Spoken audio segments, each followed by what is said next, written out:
Hi friends, ಇದು Sunday mini vlog ಆಗಿರುತ್ತೆ. Delivery ಆದಮೇಲಂತೂ ನನ್ನ ಲೈಫೇ ಫುಲ್ ಚೇಂಜ್ ಆಗಿಬಿಟ್ಟಿದೆ.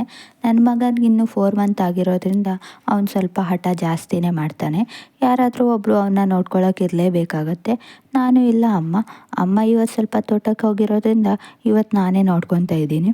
ನನಗನ್ಸೋ ಪ್ರಕಾರ ನನ್ನ ಜೀವನದಲ್ಲಿ ನನ್ನ ದೊಡ್ಡ ಗಿಫ್ಟ್ ಅಂದರೆ ಅದು ನನ್ನ ಮಗನೇ ಆಗಿರ್ತಾನೆ. ಕಷ್ಟವೇ ಬಂದರೂ ಸುಖವೇ ಇದ್ದರೂ ನಿನ್ನೊಂದಿಗಿರುವವಳು ನೆರಳಿನಂತೆ. ನೀ ಓಡಿದರೂ ನೀ ನಡೆದರೂ ನಿನ್ನ ಹಿಂದೆಯೇ ಬರುವವಳು ನಿನ್ನ ಹೆಜ್ಜೆಯ ಗುರುತಿನಂತೆ ನಿನ್ನ ತಾಯಿ. ನನ್ನ ಮಗನೂ ಆಟಾಡಿ ಅವನು ಮಲಗಕ್ಕೆ ಮಾಡ್ತಿದ್ದ. ಅವನನ್ನು ಮಲಗಿಸಿ ನಾನು ಸ್ನಾನ ಎಲ್ಲ ಮುಗಿಸಿ ಸ್ವಲ್ಪ ರೆಡಿಯಾಗಿ ಅಮ್ಮ ತಿಂಡಿಗೆ ರೊಟ್ಟಿ ಮತ್ತು ಸಾಂಬಾರು ಮಾಡಿದರು. ನಾನು ರೊಟ್ಟಿ ಸಾಂಬಾರೆಲ್ಲ ತಿಂದು ಮುಗಿಸ್ದೆ. ಮತ್ತೆ ಮುಂದಿನ ವಿಡಿಯೋದಲ್ಲಿ ಸಿಗೋಣ. ವಿಡಿಯೋ ಇಷ್ಟ ಆದರೆ ಫಾಲೋ ಮಾಡಿ, ಸಪೋರ್ಟ್ ಮಾಡಿ, ಲೈಕ್ ಮಾಡಿ. Thank you for watching.